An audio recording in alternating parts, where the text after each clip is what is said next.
Saturday will mark 1 month since Her Majesty Queen Elizabeth II died and King Charles III acceded the throne.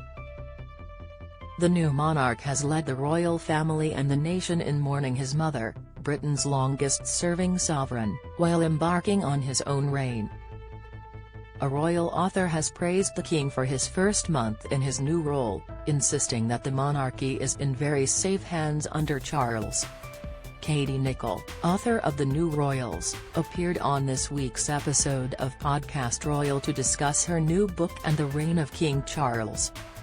She told hosts, Rachel Birchfield and Jessica Robinson, that the monarchy is in for a really interesting period of time. She said, "The path isn't necessarily going to be straightforward and easy. There are challenges and obstacles ahead, but from everything we've seen of the king, thus far, you get the feeling that we're in very safe hands and that the monarchy is in very safe hands." Ms. Nicholl described Charles' first broadcast to the nation as a preface to his reign. The king sat down for a televised speech on Friday, September 9, one day after his mother's death at her Balmoral estate in Scotland. He spoke from the room the late Queen often used for her annual Christmas broadcasts, but his tone was somber and serious as he paid tribute to Her Majesty as both his predecessor and his mother.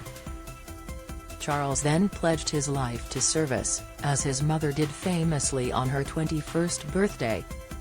He also acknowledged that his life would change as he assumes the responsibilities of being monarch, saying, "It will no longer be possible for me to give so much of my time and energies to the charities and issues for which I care so deeply. But I know this important work will go on in the trusted hands of others." Read more. King Charles III inherits forgotten royal residence shrouded in mystery. King Charles III is a safe pair of hands to lead the monarchy. Image, Getty Images. Charles delivered his first public address as monarch on September 9. Image, Getty Images. New portrait of King Charles III on 50p unveiled by Royal Mint. King Charles III will become the first king to appear on British coins since the Queen ascended the throne in 1952. His portrait will appear initially on special £5 crown and 50p coins in honour of the late Queen's life, before expanding to commemorative coins and general circulation. Take a look here. As the Prince of Wales, Charles had a tendency to voice his opinions on certain matters, something the Queen has refrained from during her historic 70-year reign.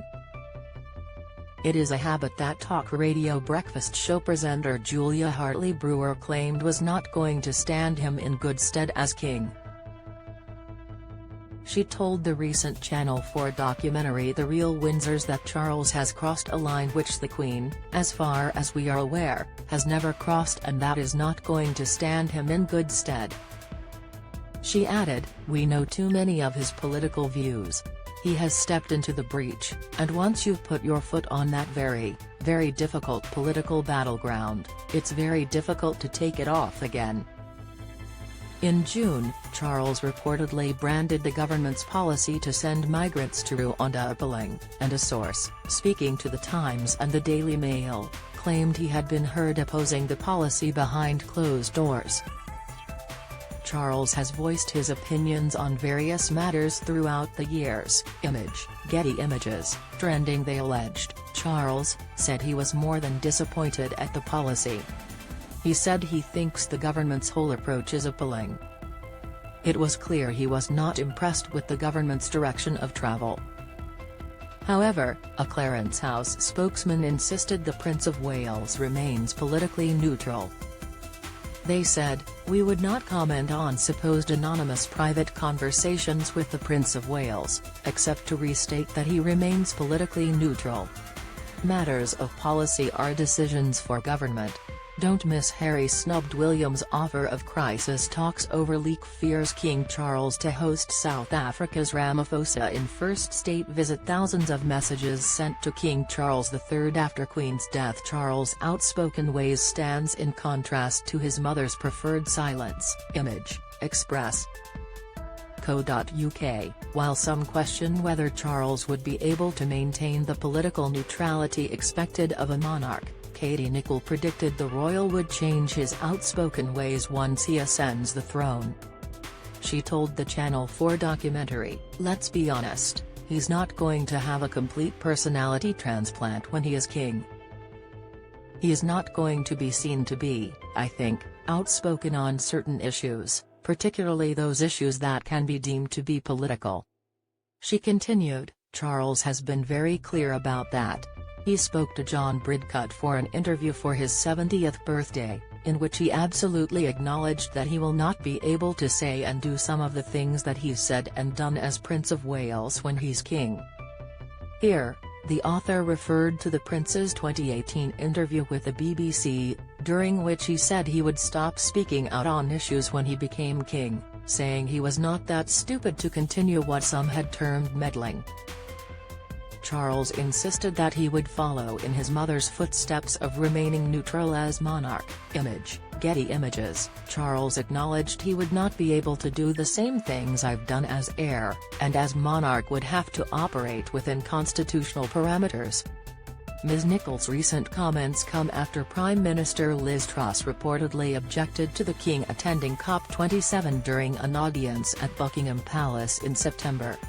Neither Downing Street nor the palace have commented on the matter, and asked if she told the king not to be in Egypt, Ms. Truss said, "I am not going to reveal what is discussed in our meetings." By convention, all overseas official visits by members of the royal family are undertaken in accordance with advice from the government. It is understood that after the king sought advice from the government, it was agreed that this would not be the right occasion for him to make his first overseas visit as sovereign. Charles' passionate commitment to environmental issues is well documented, and he attended last year's summit in Glasgow. It is understood that the king still hopes to contribute in some form to the conference.